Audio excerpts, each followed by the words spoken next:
మన మండల ప్రజాప్రతినిధులు, అదేవిధంగా ఉద్యోగులు అందరు కూడా, వారి కుటుంబ సభ్యులు అందరూ కూడా పేరు పెట్టిన నమస్కారాలు. మరి రిటైర్మెంట్ అనేది ఈ రోజుల్లో సజావుగా రిటైర్ అవ్వడం అన్నది చాలా చాలా గొప్ప విషయం.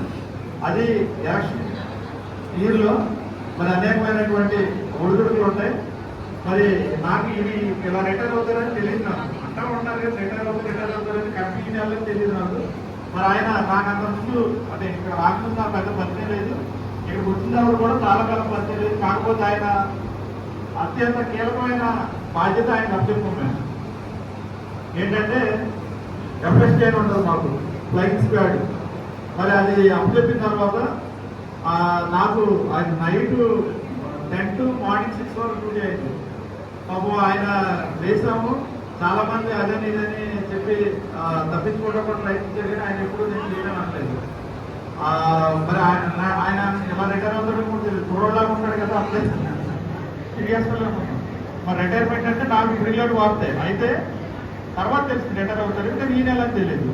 మరి ఆయన యొక్క నాకు ఏంటంటే స్పెషల్, మాకు ఎన్నికల నియమాలు వచ్చిన తర్వాత అనేక చోట్ల అతిక్రమాలు జరుగుతూ ఉంటాయి. అంటే నియమ నిబంధనలు ఉల్లంఘిస్తూ ఉంటారు.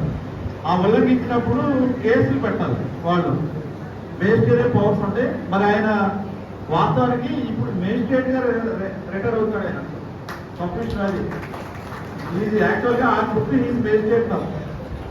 మనకి ఎగ్జిక్యూటివ్ మేజిస్ట్రేట్స్ అంటారు, మనకి 2 రకాలు ఉంటారు magistrates, court magistrates, executive magistrates. అంటే మేము మాకు ఎలక్షన్ వచ్చినప్పుడు ఇప్పుడున్న ఎంపీడీఓస్, అదేవిధంగా ఫ్లయింగ్ స్క్వాడ్స్, ఎస్ఎస్టీస్ ఎవరైతే ఉన్నారో వీళ్ళందరూ కూడా మేజిస్ట్రేట్గా ఎలక్షన్ కమిషన్ గజెట్ ద్వారా డిక్లేర్ చేసింది.